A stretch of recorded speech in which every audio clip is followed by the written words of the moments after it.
Doctor, Sí, sí quería comentarle que no hay apuro porque no hay entrado hoy día a la universidad y no va a ser presencial, va a ser virtual y va a ser a las 8 de la noche, así que de acuerdo, puede tomarse el tiempo para su clase. ya, no hay problema. ¿Cuándo van a empezar las clases de toxicología? He hablado con el doctor Núñez y me ha dicho que quiere que primero terminemos nefrología y nos ha dado hasta el día miércoles para terminar. Ya. Yo digo porque después van a estar en problemas para el examen y todo. Ya, voy a conversar con ustedes un ratito de... He tenido que rehacer esta clase ahí lo más, porque no sé dónde he metido mi otra clase, parece que se ha traspapelado, vamos a decir así.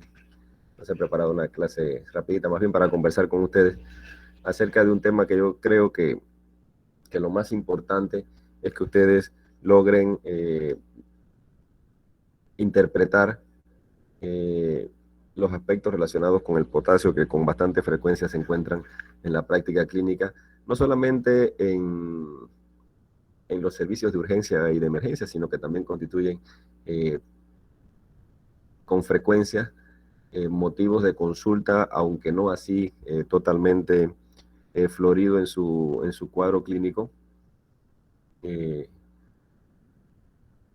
Aparecen también en los pacientes hospitalizados, los pacientes con cuidados intensivos y muchas veces veremos que a lo largo de esta clase que lo que realmente pasa es que confundimos algunos de los conceptos o incluso utilizamos acciones que a la larga pueden conllevar o que el potasio baje o que el potasio suba. Aquí más o menos acerca de algo de las funciones o la fisiología un poco del potasio.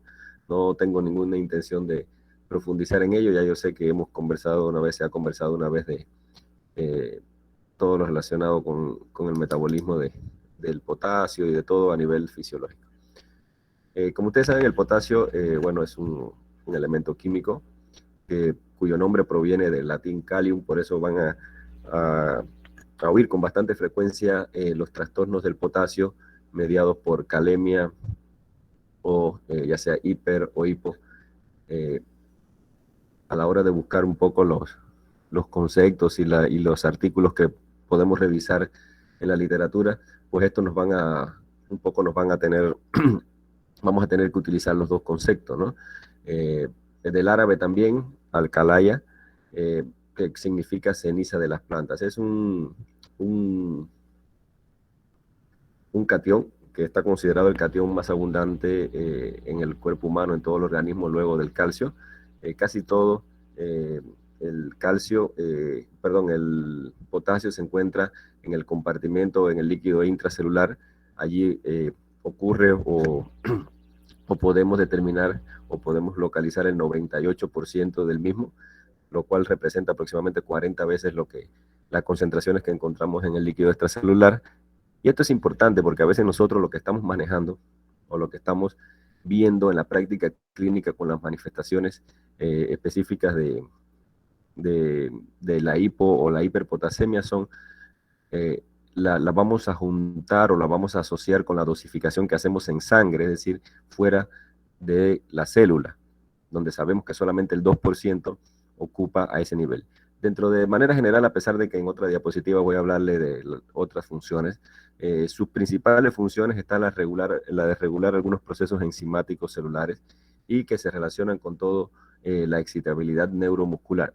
Ustedes saben que el potasio, bueno, forma parte incluso es decir, o es regulado por la bomba de sodio y potasio, que bueno, como ustedes saben, saca 3 sodios y entra 2 potasios y desencadena todo el mecanismo de intercambio con el calcio y bueno, participa en la contracción muscular y por lo tanto todo lo relacionado con el potencial de acción, potencial de membrana. Sus valores, a pesar de que hay en algunos lugares donde de manera general se pueden variar estas cifras, se considera bastante uniforme que los valores normales del potasio están entre 3,5 y 5,5 miliequivalentes por litro, que es aproximadamente el, es decir, ocupa entre 50 y 55 miliequivalentes por del peso corporal total. Como les decía, el 98% del potasio se encuentra a nivel intracelular, aproximadamente 150 mil equivalentes por litro, y que, bueno, se adquiere o se llega al organismo de manera exógena, ya sea por la vía oral o por la vía parenteral en caso de que sea administrada, y que bueno, esa desingesta del 2% pasa a nivel plasmático, que como les dije anteriormente está entre 3.5 y 5.5 con un promedio de 4 equivalentes por litro, y bueno, y se puede eliminar a través del sudor, a través de la orina y a través de las heces. Como ustedes saben, todo el mecanismo relacionado con el metabolismo del potasio a nivel renal juega un papel importante, por lo tanto, uno de los elementos que nos hace a nosotros definir o sustentar de que el paciente tiene un trastorno renal casi siempre son los valores que maneja de potasio, ya sea sodio, ya sea bajo o elevado. Por eso es muy importante su medición y lo veremos más adelante, que en la mayoría de los algoritmos del diagnóstico que se llevan a cabo para el manejo de los trastornos o de las alteraciones del potasio, bueno, su dosificación en la orina es importante. Como les decía, el potasio solamente aproximadamente el 2% se encuentra en el líquido extracelular, del cual 0,4% se encuentra en el plasma, que es aproximadamente 15.000 equivalentes, y en el intersticio 1.6, que es lo que define ese valor entre 4 y 5 que les había relacionado anteriormente. En el caso del líquido intracelular, sí está el 98% de todo el potasio corporal, aproximadamente 4.200.000 equivalentes, que se encuentra generalmente o con mayor frecuencia a nivel muscular, que ocupa entre el 80 y el 85%, y bueno, también se puede encontrar en el hígado y en los eritrocitos. Como decía en la primera diapositiva, existe una relación aproximadamente del potasio entre la ubicación o la localización intracelular y la localización extracelular de 40 veces a 1.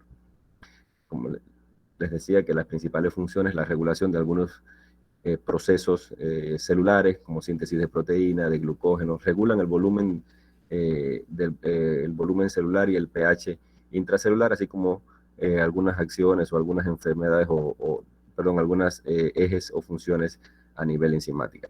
Y además regula, al regular las concentraciones, a regularse sus concentraciones tanto en el interior como el exterior, bueno, es un determinante o el más importante determinante del potencial de membrana en reposo, y bueno, por supuesto, establece la generación de un potencial de acción en dependencia de lo que pueda en ese momento estar en relación con el flujo de iones a ambos lados de la membrana, y por lo tanto participa como un elemento importante en la función neural y de excitación neuromuscular de manera general. Uno de los elementos importantes que no voy a profundizar, pero sí que recordemos que el manejo renal del potasio es muy importante, ya les había comentado anteriormente. El potasio se filtra a nivel glomerular, se absorbe casi en su totalidad a nivel del túbulo, se reabsorbe a nivel del túbulo proximal, y bueno, se secreta en el túbulo distal y en el tubo colector. Y aquí es donde juega importante, porque recordemos que existe un mecanismo mediado por la aldosterona que expresa la actividad mineralocorticoide, que como veremos más adelante nos va a servir de manera importante en el diagnóstico de cualquiera de los procesos relacionados con las alteraciones del potasio. También es importante el gradiente electroquímico en las células del túbulo contorneado distal, que bueno, provocan o producen un gradiente transtubular de potasio, que a la larga va a definir en primer momento todo lo relacionado con la hiperpotasemia y con la hipopotasemia. También depende del volumen urinario. Como ustedes conocen, si el volumen urinario disminuye, si el paciente tiene una oliguria, tiene una anuria, no se va a producir este proceso de manejo renal del potasio, y por lo tanto se van a incrementar se va a incrementar las concentraciones de potasio a nivel sérico, y por lo tanto esta es una de las principales alteraciones que se encuentran en los pacientes con enfermedad renal, ya sea aguda o enfermedad renal crónica. Otro de los elementos que sí creo yo que no debemos olvidar y debemos tenerlo en cuenta, porque a veces a la hora de nosotros interpretar la hemogasometría, es decir, eso que le conocen como análisis de gases arteriales, y el ionograma, que es donde se evalúa principalmente el potasio, el sodio, el calcio y el cloro, entre otros. A veces nosotros tenemos pacientes con alcalosis metabólicas y vemos que hay variaciones a nivel del potasio, entonces queremos corregir la alcalosis metabólica. Sin embargo, tenemos que evaluar también toda la corrección que se produce a nivel de la secreción del potasio. Es por eso que es conocido que la alcalosis metabólica aumenta la secreción del potasio. Fuera de todo este mecanismo renal, hay una serie de mecanismos que nosotros debemos especificar o tener presente a la hora de evaluar cualquier tipo de elementos que estén en la normalidad o fuera de la normalidad del trastorno del sodio puramente, del potasio puramente. ¿Cuáles son aquellos factores que favorecen la entrada del potasio al espacio intracelular? Primero, la alcalosis metabólica. ¿Eso qué es lo que va a implicar? Si hay una entrada del potasio al espacio intracelular, durante la alcalosis metabólica vamos a encontrar hipopotasemia. Y es por eso que nosotros a veces corregir el potasio no es suficiente, porque pudiéramos producir una alteración intracelular que a la larga traería otro tipo de alteraciones mucho más graves que la misma alcalosis metabólica. Igual que la insulina, por eso en el proceso de tratamiento que veremos más adelante de la hiperpotasemia, pues bueno, se unta la insulina, se utiliza la insulina para que esta penetre, para que el potasio penetre a la célula. Igual la estimulación beta-adrenérgica, veremos en el tratamiento, por ejemplo, el uso que tiene en la hiperpotasemia los beta-adrenérgicos, principalmente el salbutamol. Y bueno, la aldosterona, que es un mecanismo fisiológico en el cual permite la entrada del potasio a nivel intracelular. Hay algunos otros mecanismos que lo que hacen es sacar sodio de la célula y llevarla al espacio extracelular, es decir, favorecen la salida del potasio. Ahí tenemos lo contrario, ¿no? La acidosis metabólica, por eso ante todos los pacientes con acidosis metabólica es muy común, prácticamente es normal para esa alteración que exista hiperpotasemia. Entonces no podemos batirnos contra la hiperpotasemia, lo que tenemos que hacer es corregir la acidosis metabólica. Otro, la hiperosmolaridad extracelular. Ustedes conocen que, bueno, existe la fórmula para el cálculo de la osmolaridad a partir de 2 sodio más potasio más la glucosa sobre el balance ureico nitrogenado, que es una fórmula que nos permite determinar la hiperosmolaridad o la osmolaridad normal del suero, y por lo tanto en ese cálculo participa el sodio. Recordemos la fórmula: 2 sodio más potasio, es decir, cualquier incremento de esto nos va a traer consigo variaciones también en el potasio. Igual están los agonistas alfa-adrenérgicos, que no se utilizan con bastante frecuencia, pero que sí pudiéramos encontrar también que saca potasio hacia el espacio extracelular. Y uno de los que nosotros siempre tenemos que tener en cuenta, a veces encontramos pacientes con hiperpotasemia, no encontramos una respuesta renal que nos explique que el paciente tiene una enfermedad renal crónica, por ejemplo, y tenemos que darnos a la tarea de buscar cualquier tipo de proceso que produzca lisis celular. Mientras más lisis celular se produzca, mayor va a ser las concentraciones de potasio sérico o potasio en el líquido extracelular. Recordemos que el 98% del potasio se encuentra en el espacio intracelular. Entonces, ahí tenemos que buscar tumores a cualquier nivel, principalmente tumores hematológicos, los linfomas, las leucemias, rhabdomiólisis o rhabdomiólisis, que ya ustedes conocen lo que es. Me imagino que en estos días han oído hablar de ellos, porque son causas o forman parte de la mayoría o de algunos de los procesos tubulares y glomerulares que ustedes han visto. Y bueno, la hemólisis, por la destrucción, ya sea las anemias hemolíticas, las púrpuras trombocitopénicas de tipo inmune, o la misma lesión a nivel de los leucocitos. Y bueno, hay otros factores que regulan la secreción distal del potasio, es decir, ya un poco más macro, vamos a decir así, que es la ingestión de potasio excesiva en la dieta, la concentración de potasio plasmático y el pH sistémico. Ya les había dicho que la acidosis metabólica favorece la salida, la alcalosis metabólica favorece la entrada, el flujo tubular y el aporte distal de sodio por el mismo intercambio del gradiente de la bomba de sodio y potasio, bueno, ahí se produce. Y bueno, ya les había hablado de la aldosterona, que tiene múltiples mecanismos que ustedes ya conocen desde fisiología, y que es importante que nosotros lo veamos para que así entendamos lo que va a venir después. Entonces, de manera específica, ya viendo las dos grandes alteraciones, y yo siempre considero que saberse las alteraciones del potasio están en relación un poco más que con la clínica que nosotros encontramos, porque a veces es muy inespecífica no se relaciona con nada.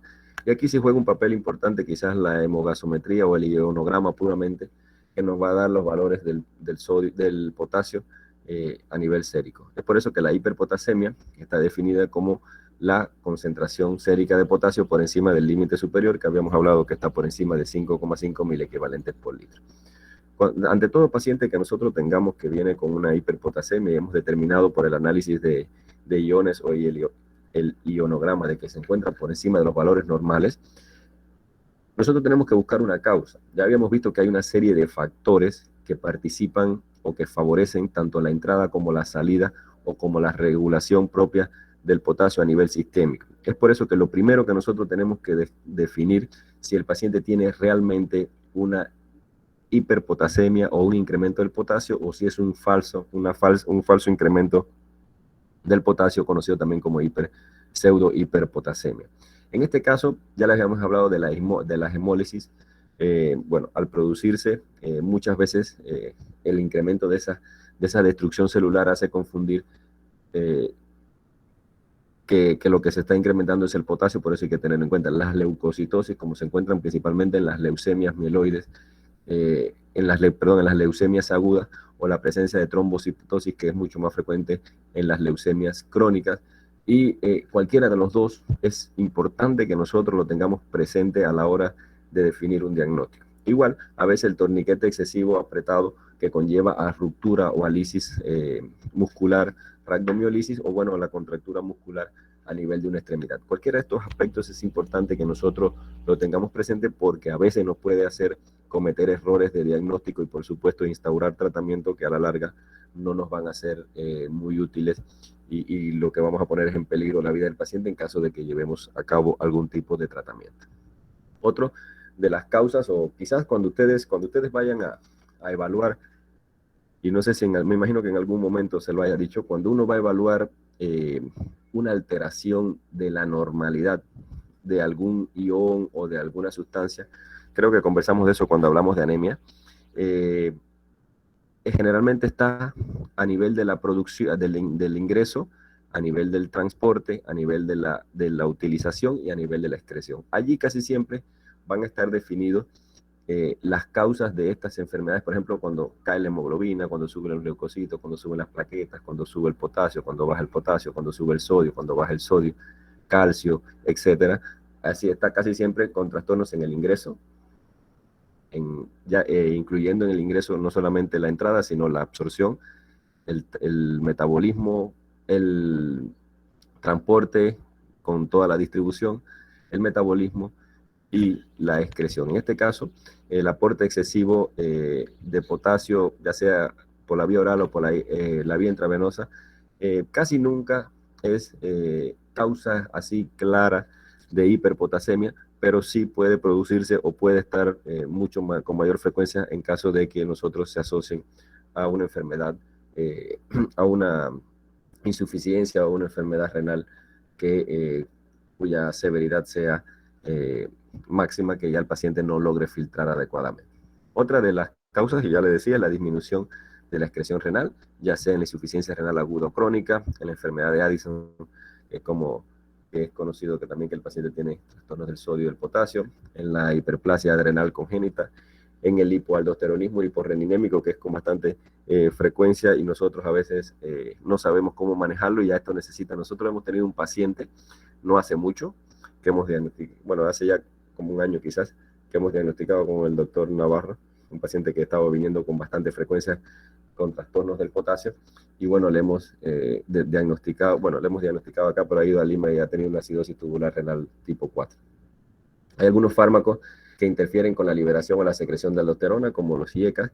Recordemos que por eso no se asocian los IECA y los ARA2, porque su sumatoria tiene un mayor incremento o un mayor peligro de que haya hiperpotasemia, y mucho más en los pacientes con enfermedad renal crónica. Los inhibidores de la renina, que forman parte de los medicamentos utilizados en el bloqueo del eje renina-angiotensina-aldosterona. La heparina, que también usamos a veces, y pudiera llevarnos a cuadros como este, y bueno, otros medicamentos como la ciclosporina, tacrolimus, y la sobredosis de digital, principalmente la digoxina y el anatóxico, que son los que con mayor frecuencia se utilizan. Existen algunos otros fármacos que lo que hacen es inhibir la secreción renal del potasio. Ahí tenemos los diuréticos agarradores de potasio, como la espironolactona, eplerenona, amiloride, triamtereno. Y otros medicamentos que se utilizan principalmente en las enfermedades infecciosas, como trimethoprim y la pentamidina, que se utilizan en las enfermedades producidas por protozoarios también. Y está la disfunción renal tubular a nivel distal, que bueno, que se encuentra principalmente en el mieloma múltiple, en la amiloidosis, todas aquellas enfermedades que pueden producir granulomatosis renal y por lo tanto van a producir una disfunción tubular distal. Y bueno, el que es intermedio, que no es ni por ingreso ni por salida, sino por transporte o trastornos a nivel del paso o del gradiente que existe entre las células y fuera de las células. Tenemos que conocer ya lo que les había dicho anteriormente, la acidosis metabólica, la lisis celular, las parálisis periódicas hiperpotasémicas. Nosotros tenemos diagnóstico, creo que va a salir publicada pronto, una parálisis periódica pero hipopotasémica familiar. Después por allí van a ver que también lo puede producir con bastante frecuencia. Ese paciente venía varias veces a emergencia y ahí lo hemos diagnosticado. Y bueno, algunos fármacos como los beta bloqueadores, que ustedes saben, como ustedes son ya farmacólogos y cardiólogos y todos los ólogos, que los beta bloqueadores son inhibidores directos de la renina y por lo tanto pueden producir también los mismos mecanismos que los que bloquean el eje renina-angiotensina, aldosterona. Por eso es que no se utilizan los beta bloqueadores en los negros, porque normalmente los negros son hiporreninémicos. La intoxicación digitálica, la succinilcolina, porque bueno, sabemos todos los mecanismos y esto podría acentuar mucho más los trastornos neuromusculares. Aquí están, bueno, algunos de los fármacos. Solamente quería enfatizar a qué nivel actúan cada uno. Bueno, unos interfieren en la liberación o la secreción de aldosterona, producen trastornos a nivel del metabolismo mineralocorticoide, los que inhiben la secreción renal del potasio y bueno, los que desplazan el potasio al líquido extracelular y por lo tanto producen los efectos que ya yo les comentaba. De manera general, un algoritmo planteable, vamos a decir así, es que ante todo paciente con hiperpotasemia, nosotros vamos a pensar o buscar si el paciente tiene una lisis de células sanguíneas. Y es a eso a lo que nosotros le definíamos inicialmente como pseudo hiperpotasemia y que ya habíamos conversado anteriormente por qué se puede producir. En caso de que nosotros hayamos definido, ya sea de manera clínica o a través de los exámenes complementarios, de que no existe evidencias de una lisis sanguínea, entonces nosotros vamos a evaluar dos elementos. El potasio urinario de 24 horas. Habitualmente no lo hacemos en los laboratorios y yo creo que siempre en los algoritmos de diagnóstico y seguimiento de la hiperpotasemia es muy complicado hacer eso en los pacientes, pero bueno, yo creo nosotros lo hemos hecho en estos pacientes de los cuales les contaba y bueno, y el gradiente transtubular del potasio. En el caso de que el potasio en la orina se encuentre por encima de 100 miliequivalentes al día y el gradiente transtubular esté por encima de 7 a la hora de calcularlo, que después veremos cómo se calcula, es decir, potasio urinario sobre potasio sérico por osmolaridad plasmática sobre osmolaridad sérica. En caso de que esto ocurra, nosotros tenemos que definir dos elementos. Primero, o que ha sido una redistribución, que ya habíamos hablado, es el paso desde dentro de la célula hacia afuera de la célula, desde el interior hacia el espacio extracelular, que haya liberación tisular, ya sea por traumatismo, lisis tumoral, etcétera, o haya administración exógena. Eso ocurre casi siempre cuando la función renal es normal. Es por eso que ante condiciones normales, cuando hay una hiperpotasemia, obviamente, si la función es normal, ese potasio incrementado en la sangre se va a eliminar a través de la orina. En el caso de que el potasio urinario se encuentre por debajo de 100 y el gradiente transtubular de potasio se encuentre por debajo de 5, de 7, incluso de 4, hay que evaluar cómo está el filtrado glomerular. Si el filtrado glomerular está disminuido, ya sabemos que es un paciente con insuficiencia renal y lo que pasa es que hay un bajo flujo tubular. Y en el caso de que esto no exista, o decir, de que el filtrado glomerular esté normal, ahí estamos hablando de ya sea de un déficit de mineralocorticoides, es decir, una respuesta aldosterónica baja, o un déficit en la secreción tubular de potasio mediante o a través de los mecanismos que ya hemos visto anteriormente. Esto yo creo que es importante como mecanismo de aprendizaje o mecanismo didáctico que lo tengamos. No tenemos que estar dando mucha vuelta para encontrar las posibles causas o al menos el enfoque hacia dónde nosotros evaluarlo. Sin embargo, a veces no es tan fácil como este algoritmo que vemos acá, porque el paciente no tiene manifestaciones de nada y nosotros entonces tenemos que pelearnos y llevar a fondo, incluso muchas veces en el caso de que el paciente tenga que estemos buscando alguna alteración propia de la glándula suprarrenal, vamos a tener que utilizar resonancia magnética, tenemos que buscar la causa. Por eso para mí, de manera general, ya sea la hiperpotasemia o la hipopotasemia deben ser considerados síndromes. Es decir, el decir que un paciente tiene una hiperpotasemia o que tiene una hipopotasemia no es suficiente, porque esto casi siempre son secundarias a otras causas que no es puramente en las manifestaciones propias del potasio. Aquí solamente para enfocar que les decía que el gradiente transtubular de potasio es un índice de conservación del potasio, que su valor normal en pacientes que se alimentan adecuadamente está entre 8 y 9, por allí ese es lo normal, y su fórmula, como les decía, está mediada por el potasio en la orina sobre el potasio en el plasma multiplicado por lo contrario, es decir, la osmolaridad en el plasma y la osmolaridad en la orina. Acá dos elementos que yo creo que sí debemos tener presente a la hora de enfocarlos. Si el gradiente transtubular de potasio se encuentra por debajo de 4, hay ausencia de actividad mineralocorticoide en el túbulo distal y esto se expresa por una respuesta aldosterónica baja o mala.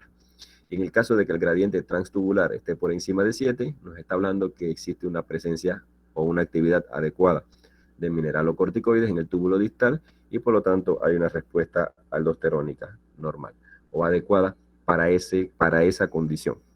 Entonces cualquiera de estos elementos nos van a nosotros permitir llevar o enfocar el diagnóstico hacia dónde está en relación con el algoritmo que le habíamos hablado anteriormente. Uno de los elementos que más nos hace a nosotros, aparte obviamente de la determinación del potasio en la sangre a nivel de ionograma, es el electrocardiograma. Nosotros, ante todo paciente que tenga un trastorno del potasio, ya sea una hipopotasemia o una hiperpotasemia, tenemos que tener una secuencia de alteraciones que van a ir apareciendo en relación con las cifras del potasio.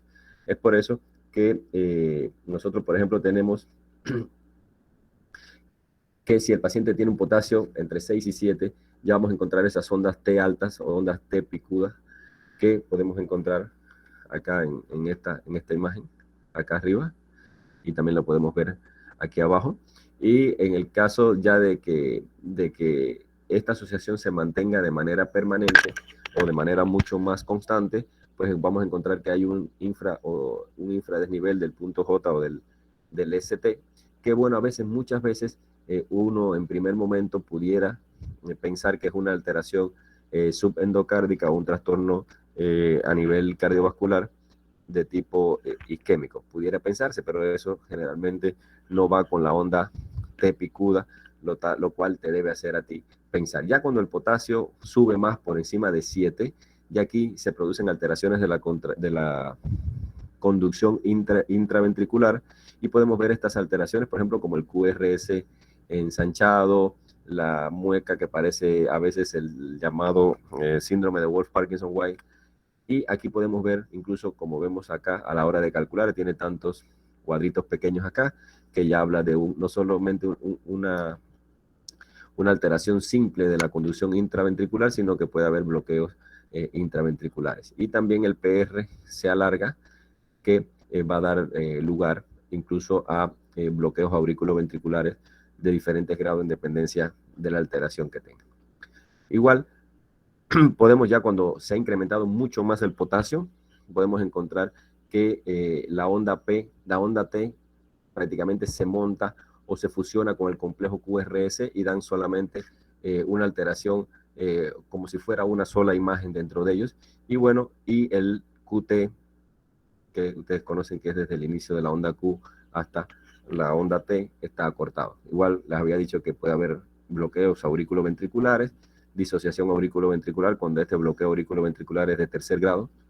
Y bueno, podemos encontrar fibrilación ventricular con asistolia, que se ve con bastante frecuencia en los pacientes que tienen hiperpotasemia y una función cardíaca inicial alterada. Aquí podemos ver algunas de las alteraciones en dependencia un poco más sintetizadas que lo que está ahí. En el caso del tratamiento, miren, acá lo más importante del tratamiento, a pesar de que nosotros contamos con muchos medicamentos, es saber qué nosotros estamos buscando en cada uno de ellos. Es por eso que a veces, de manera temeraria, nosotros utilizamos cualquier tipo de tratamiento para la hiperpotasemia o para la hipopotasemia sin ver cuál es el posible mecanismo que nosotros hemos definido como causa de la hiperpotasemia. Yo creo que lo más importante es nosotros saber si ha sido por ingreso excesivo a nivel exógeno, si ha sido por alteraciones transmembranosas, es decir, transcelular, es decir, que haya salido desde la célula hacia el plasma, o que haya eliminación,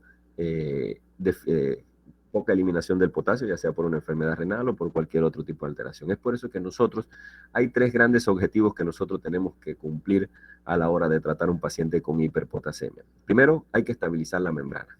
Para eso nosotros sabemos que según la bomba de sodio y potasio, bueno, sus alteraciones producen cualquier tipo de... Por eso es que hay que tener cuidado con los digitálicos, como ya les decía, porque los digitálicos, la digoxina, el anatóxido, son medicamentos que bloquean la bomba de sodio y potasio y por lo tanto pueden interferir también en estos trastornos. Primero nosotros vamos a estabilizar la membrana con calcio o con una solución hipertónica. Podemos aumentar la entrada de potasio a la célula. Ya les había dicho que se combina glucosa con insulina. Se puede utilizar bicarbonato, solamente utilizaremos bicarbonato en algunas situaciones especiales o el uso de beta-2 agonistas como es el salbutamol.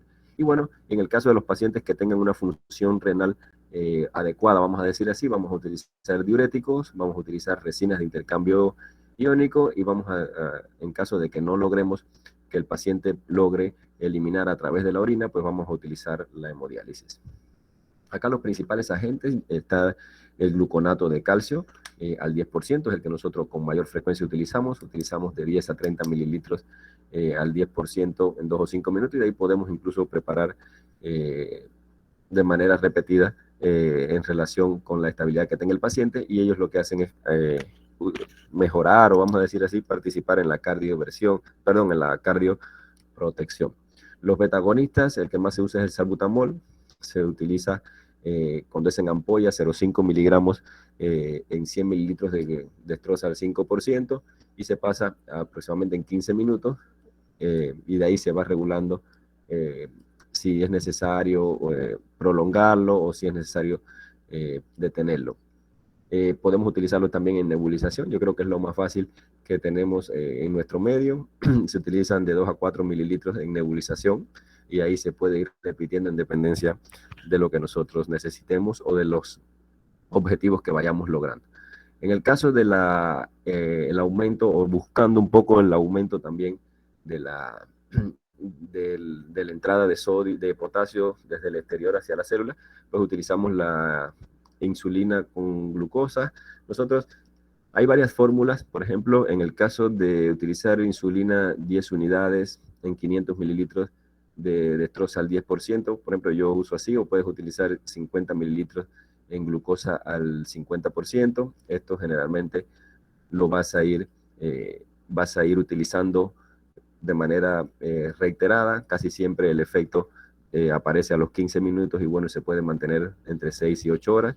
Y bueno, el bicarbonato de sodio, como les decía, no se debe utilizar de manera rutinaria en todos los pacientes, solamente en aquellos pacientes en los cuales haya acidosis metabólica, que es lo más importante. Acá, bueno, vamos a calcularlo en dependencia de lo que tengamos. Podemos calcularlo a 0,3 miliequivalentes por kilo por exceso de bases, o en caso de que no tengamos una hemogasometría, podemos utilizar a 7 mililitros por kilo, y ahí vamos regulando, podemos esa dosis dividirla a la mitad, pasar una primero y a los 30 minutos repetirlo, y ahí se va evaluando lo que el paciente tenga. En el caso de los diuréticos, Se utiliza principalmente la furosemida. Obviamente esto solamente va a pasar si el paciente orina, si el paciente se encuentra en enfermedad, en insuficiencia renal ya terminal, el cual el paciente no orina, no tiene diuresis. Obviamente esto no nos va a servir para nada, que se debe utilizar en aquellos pacientes que tienen buena diuresis.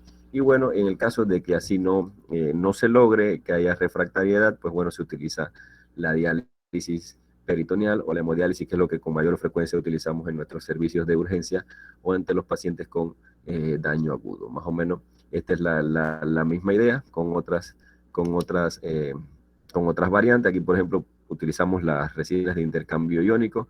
Nosotros podemos utilizar por la vía oral o por enema. En el caso de la vía oral, utilizamos casi siempre cucharadas, de 3 a 6 cucharadas disueltas en agua y le vamos dando cada 6, a cada 4 o cada 6 horas. Y en el caso de enema, también utilizamos, es decir, vienen preparados que podemos mezclar aproximadamente entre 30 y 100 gramos. Lo vamos a diluir en 250 mililitros y le vamos a utilizar de manera, a manera de edema.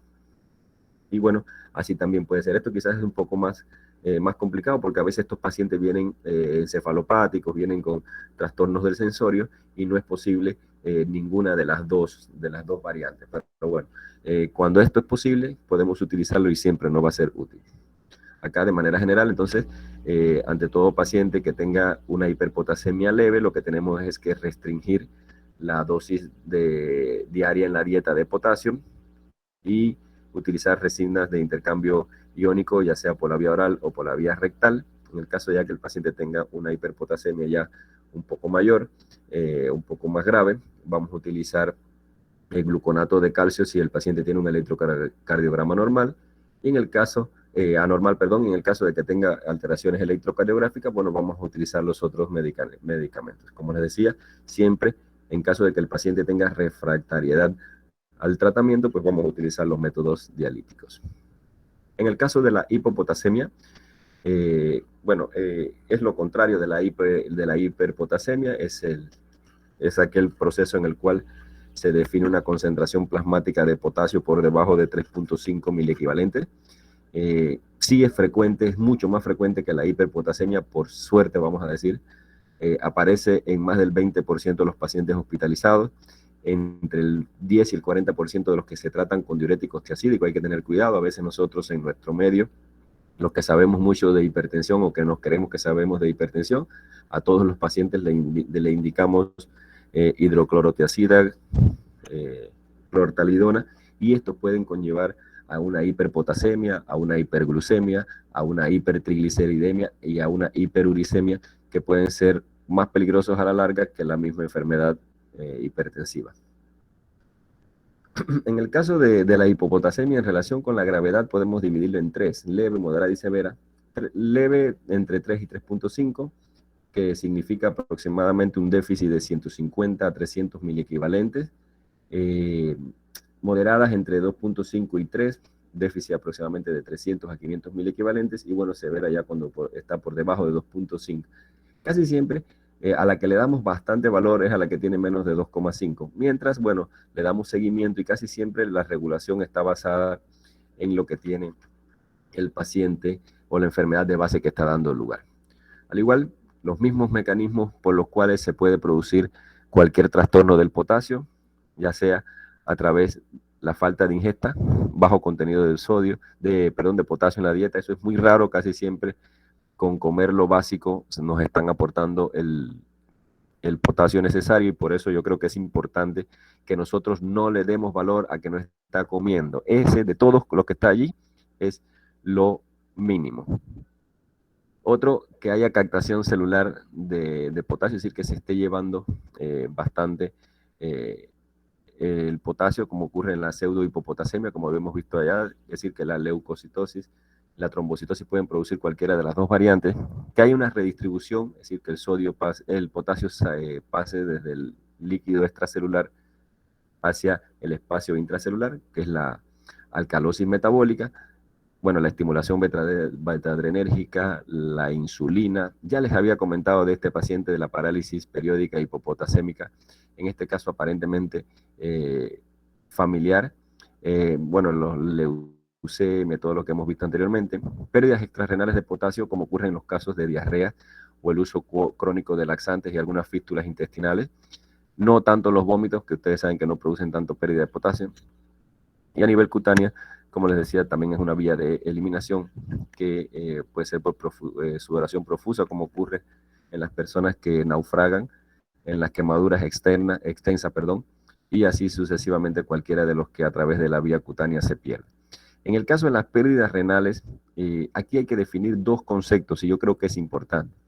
Puede ser con presión arterial normal, y aquí generalmente utilizamos o tenemos que evaluar que el paciente no esté usando diuréticos o que no haya tenido no tanto vómito como aspiración nasogástrica que sea de manera directa. Y ante todo paciente que tenga una hipopotasemia, que usted le haya indicado tratamiento, que no haya mejorado, usted siempre va a tener que pensar en que el paciente tiene una hipomagnesemia. Eso que no se les olvide jamás. Ante todo paciente con una hipopotasemia severa, a pesar de un tratamiento correcto, primero pensar en hipomagnesemia. Se le va a suplementar el magnesio y esto debe mejorar.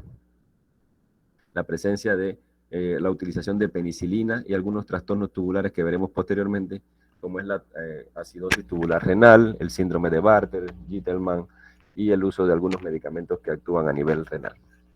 En el caso de que haya hipertensión o un incremento de la actividad mineralocorticoidea, bueno, depende mucho del tema relacionado con la renina.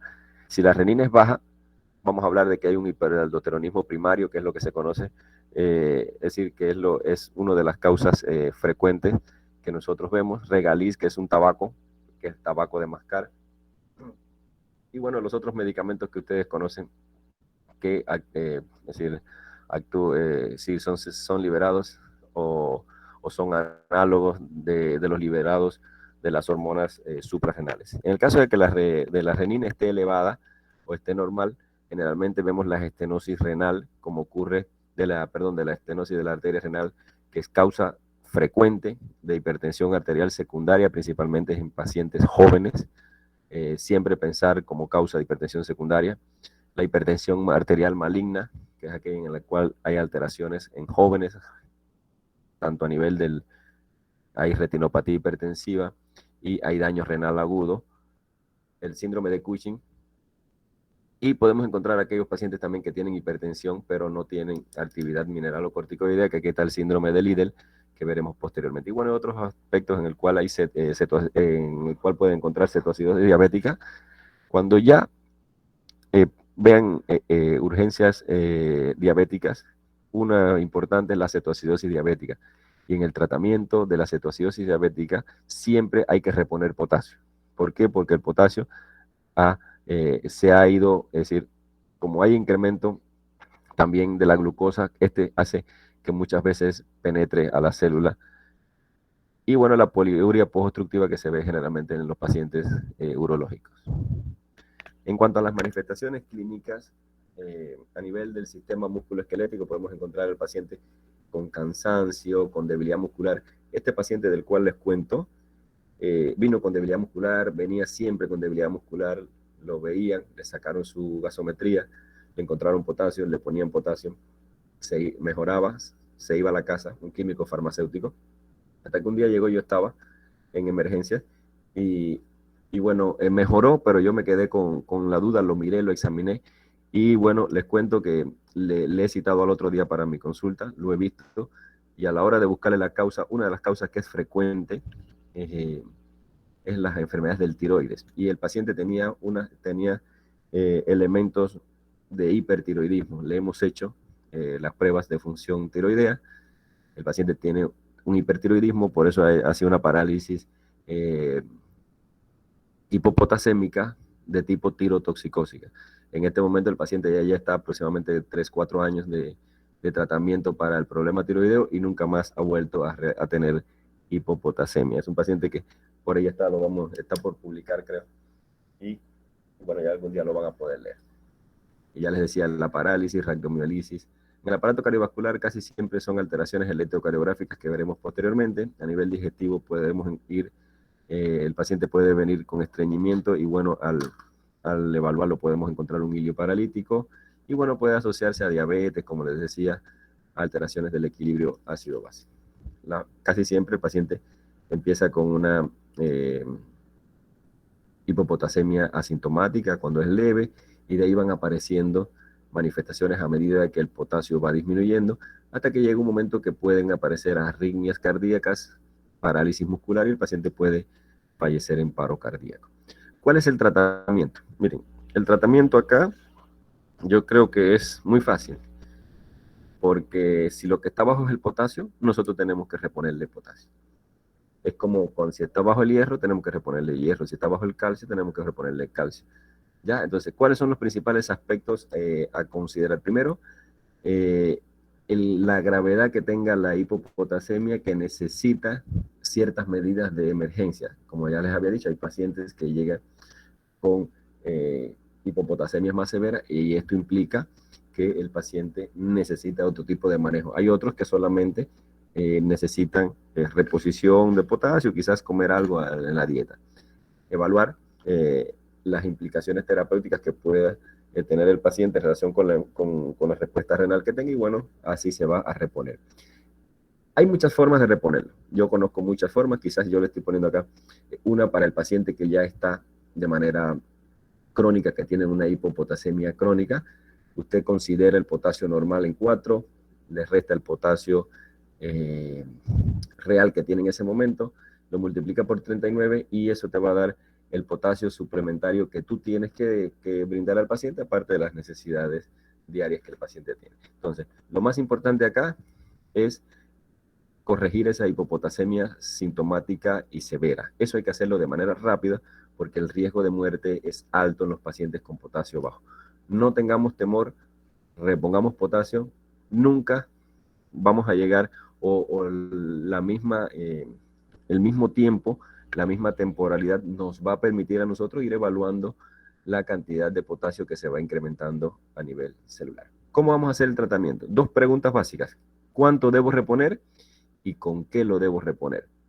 Para nosotros saber cuánto vamos a reponer o cuánto debo poner, calculo un déficit aproximado, vamos a decir así, de potasio corporal total.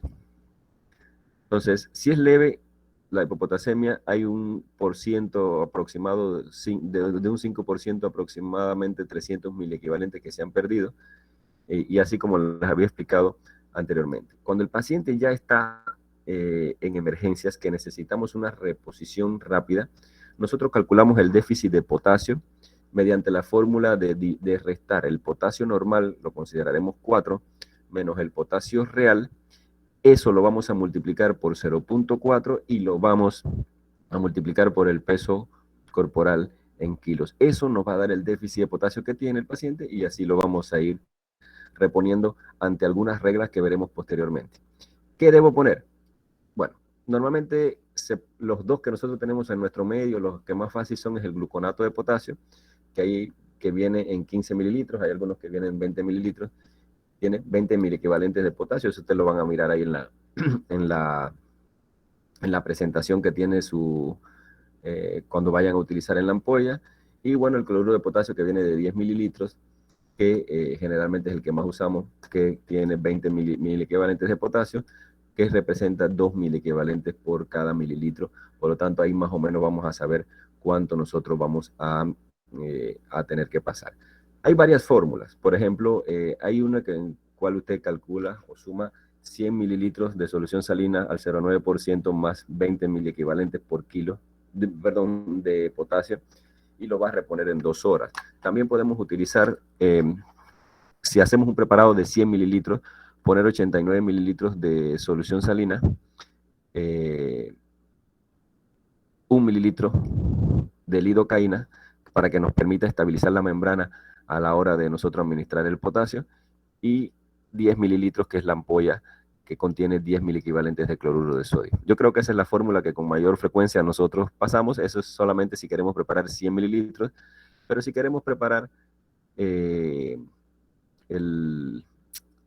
un litro, pues bueno, vamos a utilizar lo mismo, ¿no? Sería 890 de solución salina, 100 mililitros de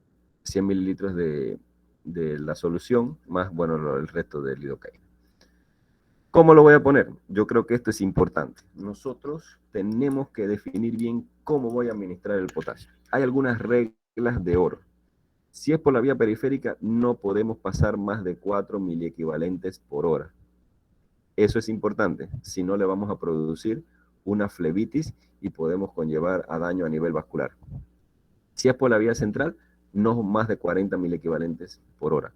La velocidad de infusión no debe ser más de 10 miliequivalentes por hora. Nunca administrar más de 250 miliequivalentes al día y hay que hacer control de potasio cada 6 horas. Quizás no es necesario controlarla cada 5 o cada 10 minutos. La dosis recomendada para corregir de manera rápida está aproximadamente entre 0,5 y 1 miliequivalentes por kilo por dosis. Esto más o menos en un flujo de 0,5 miliequivalentes por kilo por cada hora, viendo siempre las reglas de oro que les dije anteriormente. Y bueno, en el caso de que el paciente tenga paro cardiorrespiratorio, que tenga alguna arritmia, nosotros podemos ponerle bolos del preparado del potasio, aproximadamente 0,75 miliequivalentes por kilogramo de peso. De manera general, haciendo un resumen del algoritmo de diagnóstico en la hipopotasemia, si el potasio está por debajo de 3,5, nosotros vamos a buscar primero a descartar de que exista alguna causa de pseudo hipopotasemia y de allí vamos a ir a todo el enfoque hacia el potasio urinario. Si el potasio urinario es bajo, es decir, que tiene menos de 15 miliequivalentes al día o menos de 15 miliequivalentes por cada gramo de creatinina urinaria, nosotros vamos a definir que las principales causas están con un aporte insuficiente de potasio, lo cual ocurre de manera infrecuente, como les había dicho,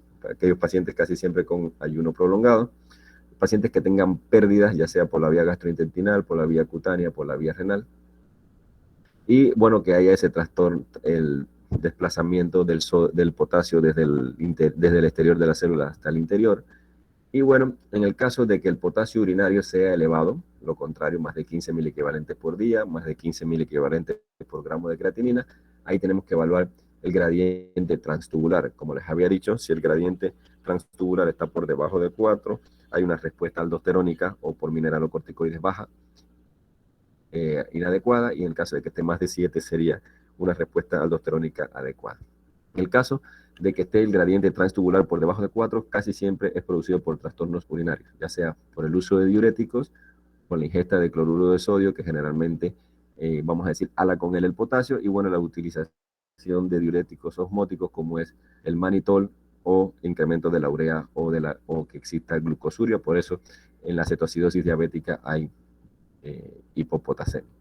En el caso de que el gradiente transtubular se encuentre por encima de 7, nosotros vamos a ver cómo está el volumen extracelular. Si está normal y el paciente o el volumen extracelular está bajo. Si está normal, nosotros ya habíamos visto anteriormente que nos tenemos que preguntar si el paciente está hipertenso o no. Si el paciente no está hipertenso, enfaticemos y le insisto en la ventaja o en el valor de corregir la hipomagnesemia. Y en el caso de que el paciente sea hipertenso y nosotros logremos dosificar la renina, podemos encontrar que la renina está normal o elevada cuando existe estenosis de la arteria renal, hipertensión maligna o tumor secretor de renina, que son las causas de hipertensión secundaria. Y en el caso de que haya renina baja, ahí vamos a definir la aldosterona. En el caso de la aldosterona esté elevada, el hiperaldosteronismo primario, enfermedad de Will. Y bueno, si está bajo, Regaliz, Lidl y los otros que habíamos visto anteriormente. Y en el caso de que el volumen extracelular esté bajo, es decir, que el paciente tenga una deshidratación, vamos a determinar los iones en la orina. Si el calcio está bajo, el cloruro está bajo, casi siempre es por vómitos. Si el sodio está bajo es por diarrea, y si están los dos en la orina, generalmente es por diuréticos, hipomagnesemia o síndrome de Bartter o de Hittelman. Así, de manera de resumen un poco, algunas de las características más importantes de algunas hipopotasemias específicas, por ejemplo, en el llamado síndrome de Bartter, el síndrome de Gitelman y el síndrome de Little son enfermedades hereditarias. En el caso del Bartter es una enfermedad autosómica recesiva, y en el caso de los otros dos es autosómica dominante. En el Bartter casi siempre se presenta en niños, principalmente recién nacidos. al igual que ocurre en el Lidl. Lo que pasa es que en el Lidl es mucho en niños mayores y en el Gittelman que sí se ve en adultos. En el caso, lo que los diferencia principalmente es el tema de la presión. En el caso del Barter, el paciente puede estar normotenso o hipotenso, al igual que el síndrome de Gittelman. En el paciente con síndrome de Lidl, generalmente hay tendencia a la hipertensión arterial. En el caso del Barter y el Gittelman, vamos a tener una respuesta mineralocorticoide adecuada, es decir, hay un exceso de aldosterona, y en el caso del síndrome de Lidl, esta está suprimida. Generalmente, en el caso de la ingesta de diuréticos no hay relación con la herencia, se ve mucho más en adultos.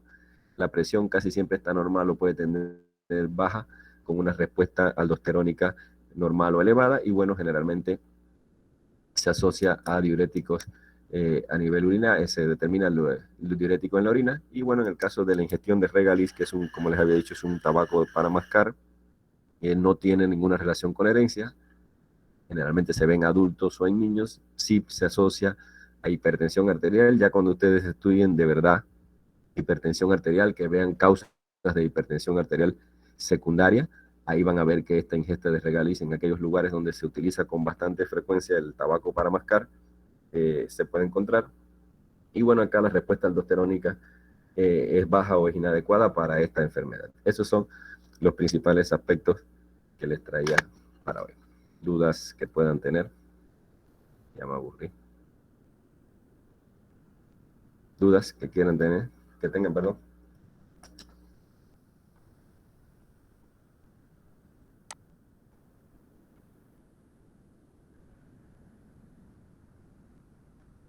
Listo. Si no hay otra cosa, entonces mañana, Diego, nos vemos para dar la otra clase, ¿eh? A esta misma hora, doctor. Sí, pudiera ser.